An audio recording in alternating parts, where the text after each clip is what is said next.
Praise the lord. గురువారము August 29, 2024.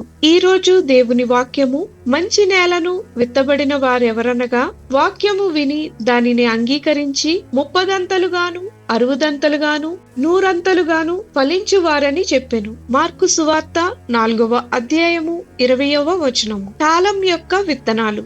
1879లో William bill ని చూసే వ్యక్తులు అతను తెలివి తక్కువ వాడు అని అనుకోవచ్చు. వృక్ష శాస్త్ర ఆచార్యుడు 20 సీసాలను వివిధ విత్తనాలతో నింపి వాటిని లోతైన మట్టిలో పాతిపెట్టడాన్ని వారు చూస్తారు. బిల్ శతాబ్దాల పాటు సాగే విత్తన సాధ్యత ప్రయోగాన్ని నిర్వహిస్తున్నారని వారికి తెలియదు. ప్రతి 20 సంవత్సరాలకు ఒక సీసా దాని విత్తనాలను నాటడానికి మరియు ఏ విత్తనాలు మొలకెత్తుతుందో చూడడానికి త్రవ్వబడుతుంది. ప్రభువైన యేసు విత్తనం నాటడం గురించి చాలా మాట్లాడారు. తరచుగా వాక్య వ్యాప్తికి విత్తనాన్ని నాటడంతో పోల్చడం చూస్తాము.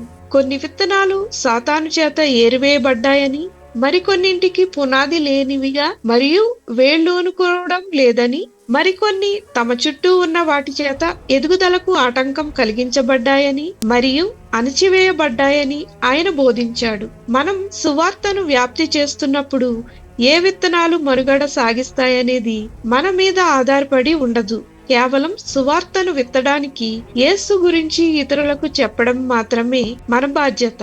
మీరు సర్వలోకమునకు వెళ్లి సర్వ సృష్టికి సువార్తను ప్రకటించుడి. 2021లో బిల్ యొక్క మరొక సీసాలు త్రవ్వబడ్డాయి. విత్తనాలు పరిశోధకులు నాటారు మరియు కొన్ని మొలకెత్తాయి. 142 సంవత్సరాలకు పైగా జీవించి ఉన్నాయి. దేవుడు మన ద్వారా పనిచేస్తాడు మరియు మన విశ్వాసాన్ని ఇతరులతో పంచుకుంటాము. మనం పంచుకునే వాక్యం వేరు తీసుకుంటుందో లేదా ఎప్పుడు ఉంటుందో మనకు తెలియదు.